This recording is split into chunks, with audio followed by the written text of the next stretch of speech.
Assalamualaikum warahmatullahi wabarakatuh. Baiklah, di sini saya akan menjelaskan tentang konsep dasar komunikasi organisasi pendidikan. Yang pertama itu ada pengertian komunikasi.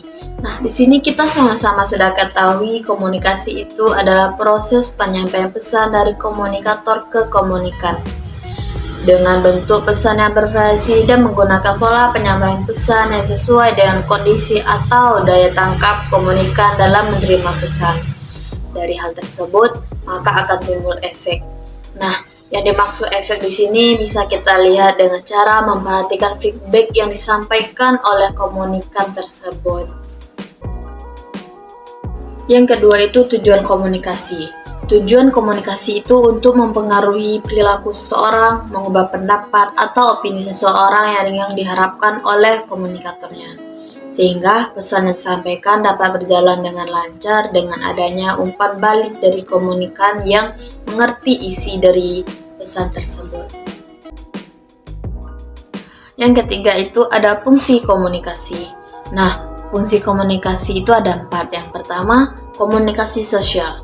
Fungsi komunikasi sebagai komunikasi sosial mengisyaratkan bahwa komunikasi itu penting untuk membangun konsep diri, aktualisasi diri, keberlangsungan hidup, memperoleh kebahagiaan, dan terhindar dari tekanan dan tegangan. Antara lain, lewat komunikasi yang beradab karena cara-cara berkomunikasi tersebut harus dipelajari terlebih dahulu dari lingkungan keluarga dan lingkungan masyarakat sekitar. Fungsi komunikasi yang kedua itu ada ekspresif. Komunikasi ekspresif baik dilakukan sendiri maupun dalam kelompok. Erat kaitannya dengan komunikasi sosial, komunikasi ekspresif tidak otomatis bertujuan mempengaruhi orang lain. Namun, dapat dilakukan sejauh komunikasi tersebut digunakan sebagai alat untuk menyampaikan perasaan seperti perasaan emosi, senang, bahagia, dan lain sebagainya. Yang ketiga itu ada fungsi komunikasi ritual. Fungsi komunikasi ritual erat kaitannya dengan komunikasi ekspresif. Komunikasi ritual yang biasanya dilakukan secara kolektif, seperti upacara kelahiran, sunatan, tunangan, siraman, pernikahan, upacara kematian, berdoa, sholat, dan lain sebagainya.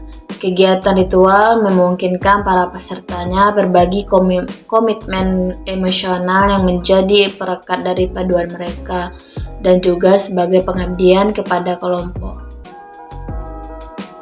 Fungsi komunikasi yang keempat yaitu komunikasi instrumental. Komunikasi instrumental memiliki beberapa tujuan umum yaitu menginformasikan, mengajar, mengelola, mendorong, mengubah sikap dan keyakinan, mengubah perilaku, atau menggerakkan tindakan dan menghibur. Semua tujuan tersebut dapat disebut sebagai membujuk atau persuasi. Komunikasi berfungsi sebagai instrumental yang mencapai tujuan pribadi dan pekerjaan, baik tujuan jangka pendek maupun jangka panjang.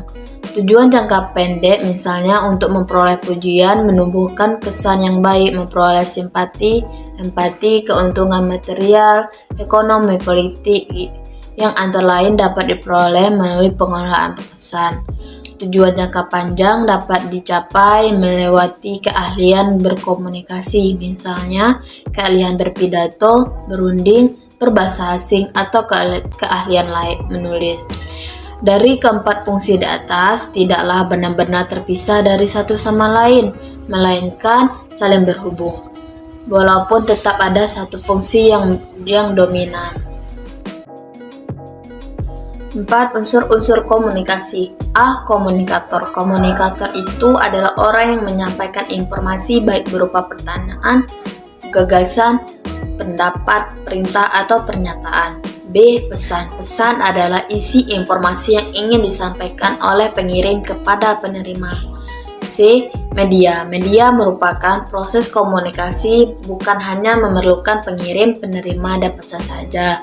Namun, proses komunikasi juga memerlukan unsur komunikasi lainnya seperti media atau sarana komunikasi.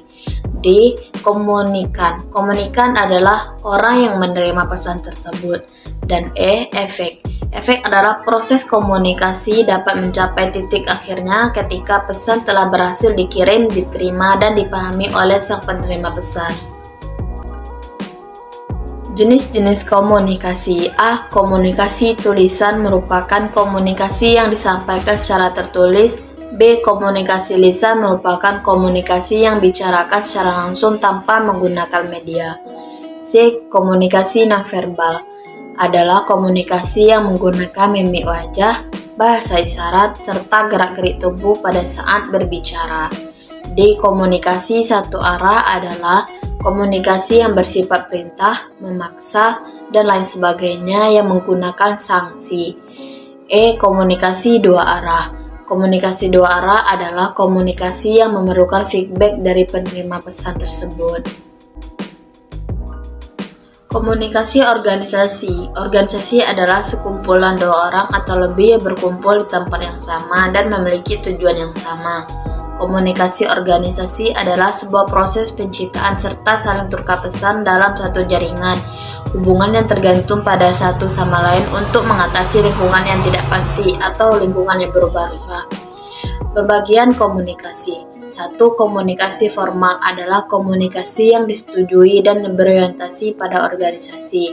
Isinya berupa kerja organisasi, produktivitas, berbagai pekerjaan yang harus dilakukan, kebijakan, pernyataan, serta surat resmi. Yang kedua yaitu komunikasi non-formal, yaitu di luar komunikasi formal, terjadi secara spontan, misalnya sambung saran yang berkaitan dengan tugas, kewajiban, tidak pasti dan tidak fleksibel. Komunikasi organisasi pendidikan. Komunikasi dalam organisasi pendidikan dapat berlangsung kapan saja yang melibatkan orang-orang yang berada dalam organisasi itu, baik atasan, bawahan, unsur pemimpin, unsur bawahan, antara guru dan siswa di sekolah, maupun antara siswa dengan siswa, antara guru dan orang tua murid, dan lain sebagainya. Proses komunikasi dalam sebuah organisasi pendidikan dapat dibagi menjadi dua proses. Yang pertama, komunikasi internal adalah komunikasi yang terjadi di lingkungan sekolah seperti komunikasi antara kepala sekolah dengan guru, guru dengan guru, dan lain sebagainya. Yang kedua, komunikasi eksternal adalah komunikasi yang terjalin dari lembaga pendidikan seperti komunikasi antara pihak sekolah dengan orang tua siswa dan lain sebagainya.